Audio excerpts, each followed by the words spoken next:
Commander Zara Chun stood on the bridge of the UES Tempest, humanity's first Hurricane-class battleship, watching the alien armada through the tactical display. The Kytherian fleet stretched across the void like a swarm of metallic locusts, their crystalline hulls glinting with an otherworldly luminescence. For 3 months, they had been systematically destroying human colonies along the outer rim, their advanced technology making short work of Earth's conventional defenses. "Captain, we're receiving another surrender demand," reported Lieutenant Torres from the communications station. "They're threatening to glass Terra Prima if we don't withdraw immediately." Chen's jaw tightened. Terra Prima housed 12 million souls, including her younger brother's family. The Kytherians had already demonstrated their willingness to follow through on such threats, turning New Geneva into a radioactive wasteland just 2 weeks prior. "Signal the fleet," she commanded, her voice steady despite the gravity of the moment. "All ships, maintain formation. We're not backing down." The Tempest was unlike anything humanity had ever built. Born from reverse-engineered alien technology captured during the first encounters, the Hurricane class represented a quantum leap in human engineering. Its hull bristled with weapons that bent the very fabric of spacetime, and its engines could tear holes in reality itself.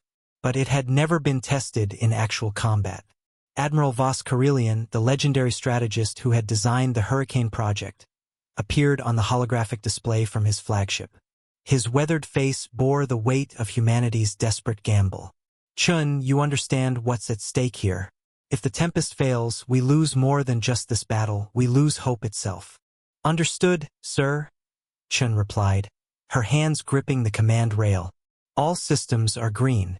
The crew is ready." Through the observation ports, the alien fleet began its advance. Thousands of Kytherian vessels moved with perfect synchronization, their formation resembling a 3-dimensional mandala of death. Energy readings spiked across their hulls as weapon systems came online, each ship capable of obliterating a human destroyer with a single shot. "Captain, we're being scanned," announced the sensor officer. "Multiple targeting locks detected." Chun nodded to her weapons officer. "Charge the Hurricane array." Deep within the Tempest's core, exotic matter began to cascade through dimensional conduits. The ship's unique weapon system didn't simply fire projectiles or energy beams. It weaponized the fundamental forces of the universe itself. Space around the battleship began to ripple as gravitational waves built to critical mass. The Kytherian flagship, a massive dreadnought twice the size of any human vessel, transmitted a final ultimatum in their melodic, crystalline language. The universal translator rendered it coldly, "Primitive species, witness your extinction." "Fire," Chun commanded. What happened next would be spoken of in hushed whispers across both human and alien space for generations to come. The Hurricane array didn't simply attack. It rewrote local physics.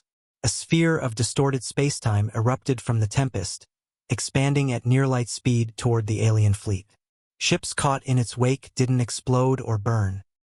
They simply ceased to exist, their atoms scattered across 11 dimensions. The Kytherian formation, so perfect and coordinated moments before, dissolved into chaos. Their crystalline hulls, previously impervious to human weapons, shattered like glass under the reality-warping assault. The flagship's shields fluctuated wildly before collapsing entirely, leaving the massive vessel defenseless. But it was the screams that truly marked this battle's significance. For the first time since first contact, human communications arrays picked up Kytherian distress signals. Not the calculated tactical reports of a superior species, but the raw, primal terror of beings who had suddenly realized they were no longer the apex predators of the galaxy. Within minutes, half the alien fleet was gone.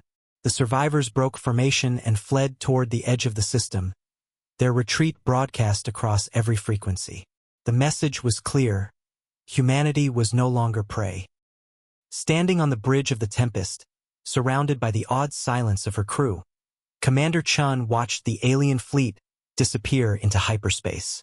The balance of power had shifted, and the Kytherians, for all their advanced technology and millennia of conquest, had learned what it meant to face a hurricane.